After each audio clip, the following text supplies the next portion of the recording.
Hey everyone, welcome back to another build video. My name is Hexerus, and today I'm going to be showing you my version of the Malady's Fist 3.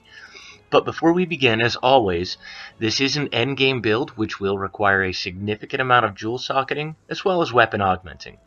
Now, I wanted to make somewhat of a support hammer build, and through a lot of testing with the binder mace and messing around with the stats, I actually came to create this build, which doesn't use weakness exploit, but still gets a whopping 70% affinity. And I'll show you how we achieve this a little later in the video. But let's get to the gear. We have the Malady's Fist augmented once with health and twice with affinity, since this will be a lifesteal variant of a build. When it comes to the second affinity increase, I found it to be a little more effective than the attack since we're trying to work around not using weakness exploit. But for the rest of the gear, we have the Nergigante Helm Alpha, Kushala Sista Beta, Valhazak Braces Beta, Nergigante Coil Greaves, and... oh yeah, the Nergigante Coil and Greaves both in Beta, and a Handicraft 3 Charm. Now, for skills, this will give us the Nergigante Hunger, Handicraft 5 for that white sharpness on the hammer, Attack Boost 4 for the plus 12 attack and 5% affinity, Peak Performance 3. Now, with this being a health regen build, this is significantly going to help with that already low damage, making it actually a lot more viable than I initially thought it would. Next, we have Maximum Might for the 30% affinity while at full stamina. Effluvia Resistance 3 is currently socketed in, as I'm going to be doing a Tempered Val run here in a minute, but normally you would socket 3 Paralysis jewels here, and like an idiot, I melded mine back when I thought I'll never make a build with Paralysis, so if you can learn from my mistake, don't meld rare decorations, even if you think you'll never use them. And finally we have Protected Polish to help with that 1 minute of white sharpness. But let's go ahead and take a look at how we socketed the gear.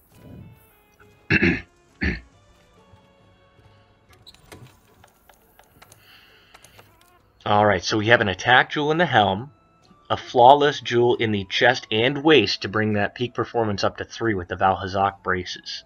The Effluvia 3 for this fight, normally put Paralysis here, or if you don't have 3 Paralysis, I'd understand. 3 Expert jewels can go here to bring you up to 80% affinity, or even 3 Medicine jewels for that little extra lifesteal.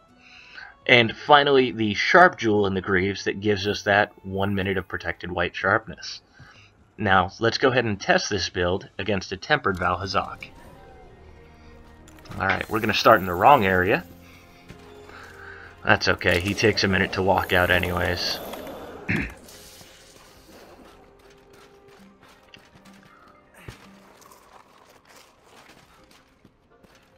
Just make my way.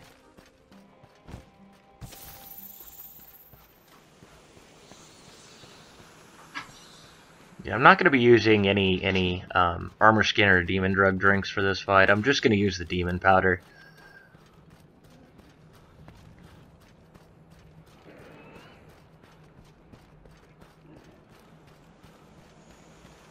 Come over here, and that should be good. Okay, just go ahead and pop that demon powder. Throw on a Rocksteady Mantle here, because as soon as I try to sharpen, these birds get absolutely obnoxious normally, and yep, they do that. Charge up the hammer. It's extremely hard to hit oops, probably should have been paying attention. It's hard to hit Valhazak's head, so I'm probably not going to focus a lot on that on the fight, even though you normally would with the hammer. So probably not going to get KO. I'm going to focus more on the Paralysis of this build. Charge up. Can I jump off that ledge? Nope. Okay. And then there we go. Nice little bit of stagger damage.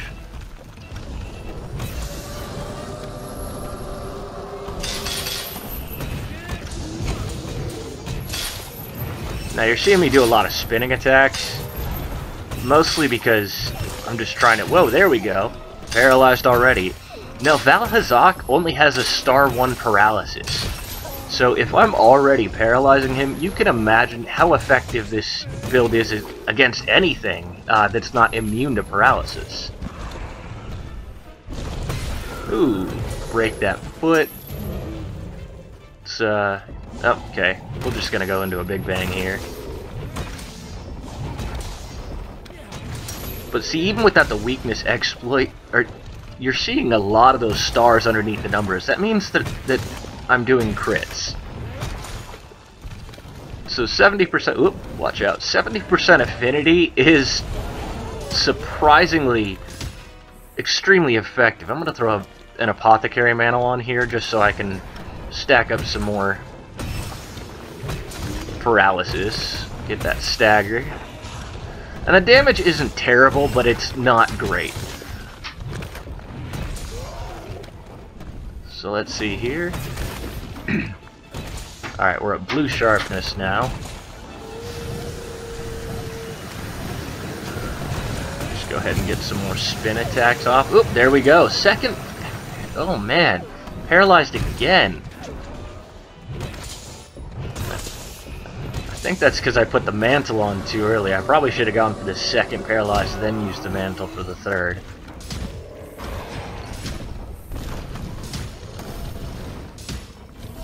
And, oop, and I got punched.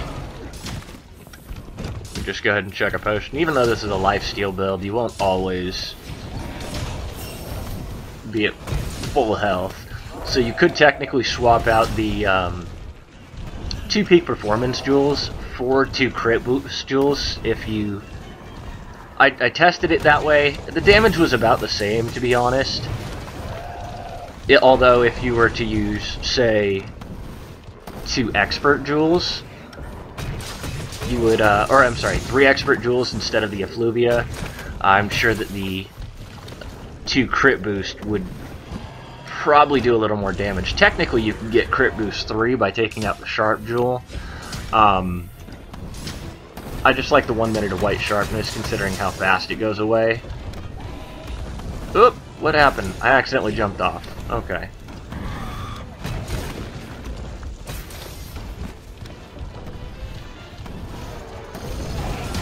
Ooh.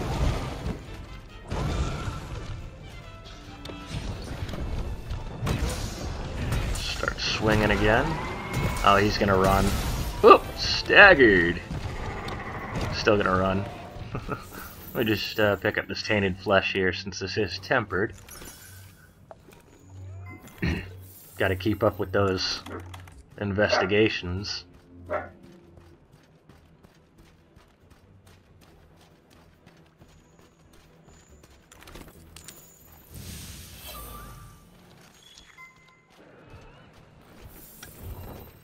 Alright, sharpen up, just to get that 1 minute of white sharpness.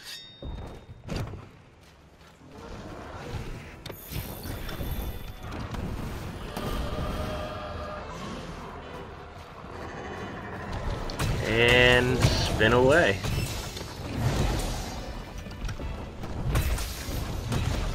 Oop, just gonna yell. Kinda curious what the clear time on this is going to be. I'm really trying to go for a sub 10 minute, even with the minimal damage. Should be able to get that in. There we go. Big Bang stopped him in his tracks, and another paralysis. So for somebody with a 1-star weakness, that's 3 times now he's been paralyzed. Now imagine if we had the paralysis jewels in, where we were able to even get some knockouts on his head. I mean, this would be a crazy good build. I just think I picked a poor monster to showcase this fight with, because I can't reach that head very well. Have to use the effluvia gems to kind of counter that. And knocked out. Alright. I'm stuck in his legs. Okay. Just go to a big bang here.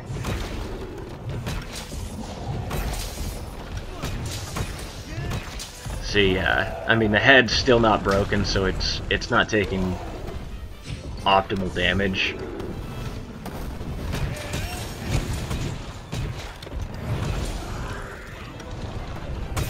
Just keep swinging. I wonder if I can get a 4th paralysis off in this fight.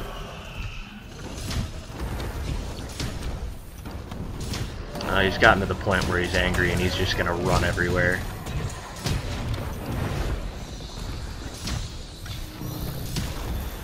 Come on, hold still. Staggered.